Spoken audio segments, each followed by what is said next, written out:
Good morning everyone! Luto tayo ng ginataang alimasag. The usual, gisada bawang, luya, and sibuyas.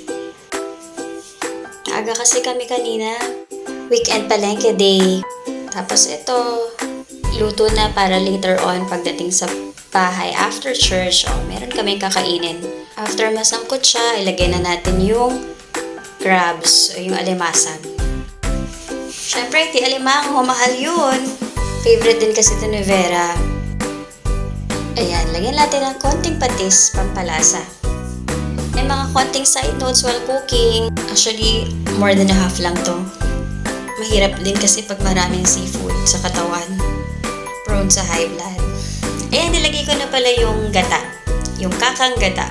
Binili din namin sa palengke kanina. Siyempre, kasama ko si Daddy Jimmy, mamalengke. Sipag yun manggising alas 6 pa lang talaga kailangan nakaalis na kami. As a whole, masipag naman talaga yung asawa ko na yun. Halo-halo lang, and then after mahalo ng konti, lagay na natin yung kalabasa. So lagay na, ito nakikigulo yung anak ko si Ellie. Siya daw maglagay.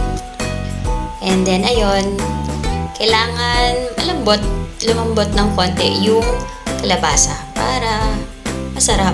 Makain natin ng gusto, di ba?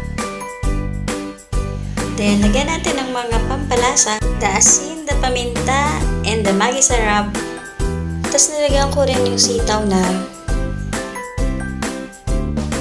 halo-halo ng konti. Tikman, taste for a bit. Importante yun, laging tinitikman para malaman mo masarap na ba, okay na ba sa'yo, okay na ba sa'kin. So far, okay naman sa'kin. And then, dahil mahilig kami sa greens at madami kaming greens dito sa bahay dahil sa mga tanim namin, ayan, nilagyan ko din ng mga kangkong. Mukhang madami, no? Mukhang super dami yung kangkong, pero pag naluto yan, konti na lang yan later. Ayan, so, tikman ulit. Taste yummy naman na for me. Hintayin na lang maluto talaga para makain na namin later. Ayan, ready? Ayun, thank you for watching! Bye!